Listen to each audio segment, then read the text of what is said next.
नमो तस् भगवतो अरहतो सम्मा संबुद्दस्स। साधु साधु साधु। पहला, हमारे गुरु भंते जी और आदि सभी महासंघ रत्न को हमारे कोटि कोटि नमन है। साधु साधु साधु। श्रद्धावन उपासक उपासिकाओं, आज हम एक बहुत सुंदर धर्म कारण बताने वाला हूं आप लोगों को। ये कुछ समय के लिए अच्छा से श्रवण करना, ठीक है। आप लोगों को पता होगा पंच इंद्रिय, आपके जीवन के पंच इंद्रिय क्या है? कान, नाक, आंख, है ना, जीव और ये शरीर काय।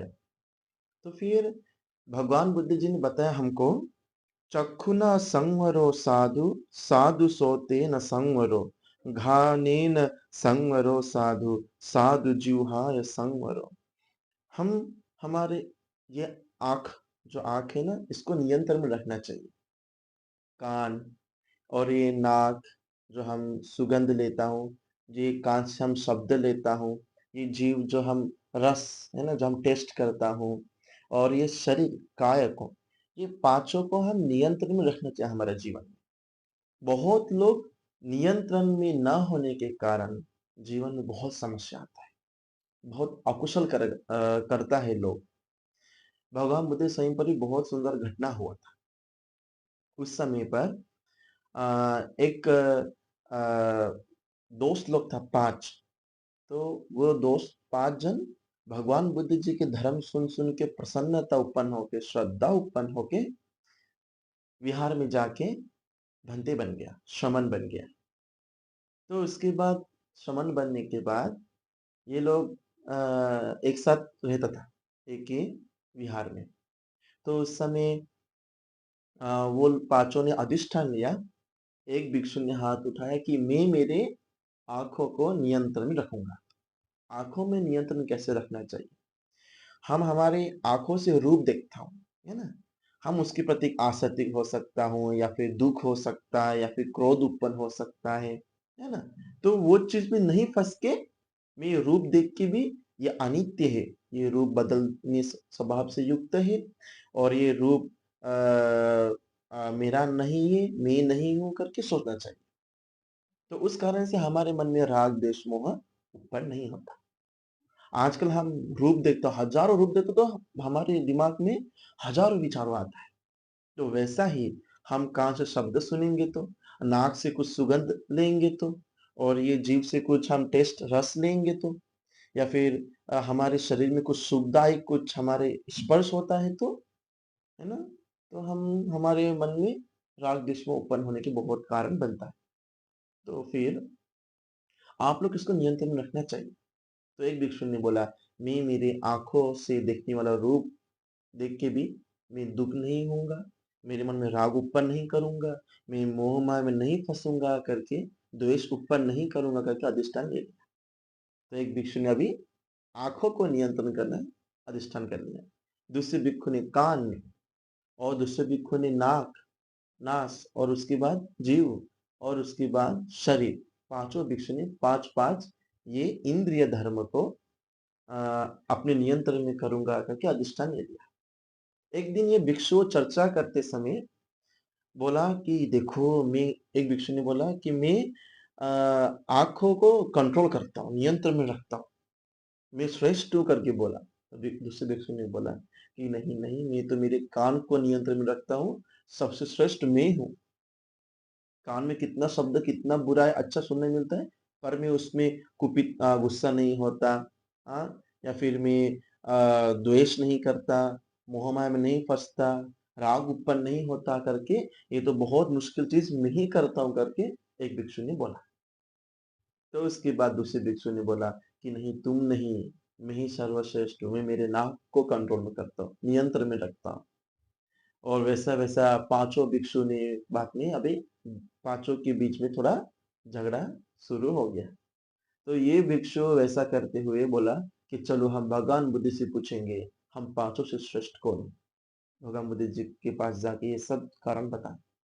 भगवान बुद्ध जी ने बोला, भिक्षु बहुत अच्छे हो तुम पांचों ही बहुत अच्छे हो, पर जो ये 5 ही ये जो आँख, कान, नाक ये जो पंच इंद्रिय जो अपने नियंत्रण में रखते हैं, वही सर्वश्रेष्ठ है।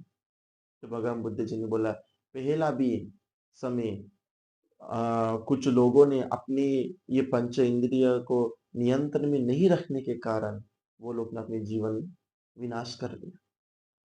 तो बाद में वे कहानी बताने के लिए भगवान बुद्ध जी को आमंत्रण किया। तो भगवान बुद्ध जी ने बहुत सुंदर सी वो अतीत घटना बताया। पहला राजकुमार था। वे राजकुमार को एक दिन बच्चे को भगवान बुद्ध जी ने बताया कि राजकुमार, तुम इधर राजा नहीं बन सकता। तुमको राजा बनना है तो तुमको जाना पड़ेगा तक्षशिला में। तो तक्षशिला में जाके वहां पर राजा बन सकते। तो फिर पहला जमाना में ऋषिवर जो बोलते हैं वो मानता था। तो बाद में बच्चे को भगवान बुद्ध जी ने परित्त जल, परित्त धागा वगैरह देके उसको भेज दिया। जाते समय पर और 5 जन ने बोला, राजकुमार हम भी आपके साथ साथ आएंगे। राजकुमार ने बोला कि मेरे साथ मत आना, क्योंकि मैं बहुत भयंकर जो कठिन होता है वे रास्ते से जा रहा हूँ। वे है रेगिस्तान से। रेगिस्तान में अमनुष्य रहता है। जहां पर मनुष्य वास नहीं करता वहां पर अमनुष्य बहुत रहता है। तो अमनुष्य रहने के कारण अमनुष्य एक एक रूप धारण करके तुम लोगों को फंसाएगा। तो इसलिए मत आओ बोला। नहीं नहीं राजकुमार, हम फंसेंगे नहीं किसी के हाथ में, हम अच्छे से आपके साथ आएंगे।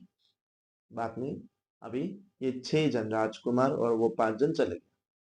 जाते जाते एक अमनुष्य ने सुंदर रूप धारण करके एक इंसान को फंसा लिया। दूसरे इंसान को सुंदर आवाज सुना के फंसाया। तीसरे इंसान को सुंदर सुगंधित कुछ दे के फंसा लिया। दूसरे इंसान को अच्छा कुछ खाना बना के उसमें फंसा लिया। दूसरे इंसान को शरीर के लिए अच्छा आनंद देने वाला चीज दे के फंसाया। तो उसके बाद क्या हुआ? ये पांचों जन फंसने के बाद राजकुमार ने बोला कि छोड़ दो, वे मनुष्य नहीं है, वे अमनुष्य है। सुना नहीं, ये यक्ष है बोला, सुना नहीं। तो राजकुमार चले गए। ये पांचों जन अपने जीवन विनाश कर लिया। पांचों जन को वो लोग ने मार दिया बाद में। तो देखिए, पर राजकुमार के पीछे एक एक यक्ष आ रहा था रूप धारण करके। बोल रहा था मुझे छोड़ के मत जाओ, मुझे लेके जाओ। रूप, शब्द, गंध, रस, स्पर्श ये सभी देखा दिखा के ये माया में, मोह माया में, राग में, द्वेष में फंसाने वाला था। पर देखिए, फंस नहीं गया, क्योंकि वे बोधिसत्व है। संसार में ये सभी चीज सही के सब कुछ अपने नियंत्रण में रख के आए हो हमारे बोधिसत्व है। बाद में तक्षशिला में चले गया। वहां पर छोटा सा जगह होता था पहला जमाना में लोगों को आराम करने के लिए। तो वहां पर परित धागा रख के परित जल छिड़क के सो गया था। तो वहां अंदर वो यक्ष या फिर वो अमनुष्य नहीं आ पा रहा था। सुंदर रूप धारण करके रह रहा था। सुबह राजा आया तो राजा ने पूछा, ये इतना सुंदर स्त्री किसका है? ये सुंदर कन्या किसका है? बाद में वो बोल रहा था, अरे राजा, मैं इनकी पत्नी हूँ, ये मुझे छोड़ के जा रहा है। तो बाद में राजा को बोला राजकुमार ने कि राजा, ये अमनुष्य है, ये यक्ष है, ये मनुष्य नहीं है, ये रूप में मत फंसना। पर भी राजा के मन में राग उत्पन्न होके राजा फंस गया, लेके चले गया। उसी दिन रात में पूरा यक्ष सेना आके, अमनुष्य सभी लोग आके वे महल के सभी लोगों को मार मार दिया। सुबह राजमहल खोल के देखने के बाद क्या देखने मिला? सिर्फ कंगाल। तो लोगों ने सोचा कि ये तो आम इंसान नहीं है, इसका कुछ तो कुछ विशेष है। तो इसलिए हमारे राजा ने अपने नियंत्रण में ये आँख, कान आदि ये पंचेंद्रिय को नहीं रख पाया, पर ये लड़का ने रख पाया करके वो राजकुमार को राजा बनाता है उधर का। तो देखिए, हम हमारे जीवन में ये पंच इंद्रिय को बराबर कंट्रोल करेंगे, नियंत्रण में रखेंगे तो हमारा जीवन सक्सेस होता है। ज्यादा हम झगड़ा क्यों होता है? लोगों के कुछ शब्द सुन के, कुछ देखने के बाद हम झगड़ा होता है। हम नियंत्रण में क्यों नहीं रख सकता? क्यों नहीं सह सकता?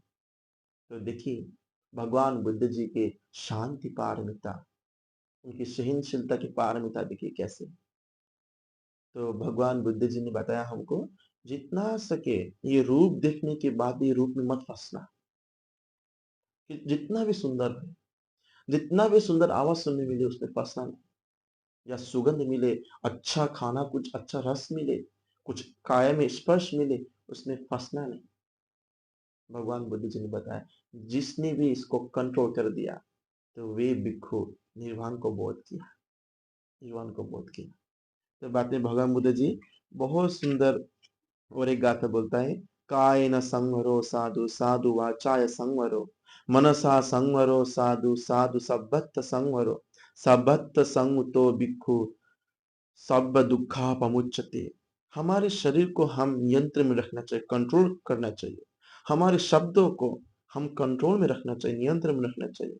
हमारे मन को भी हम कंट्रोल करना चाहिए, नियंत्रण में रखना चाहिए। और जो ये सभी नियंत्रण में जो रखता है वे भिक्षु, वे दुख से मुक्त होता है, दुख से छुटकारा पाता है वो भिक्षु को।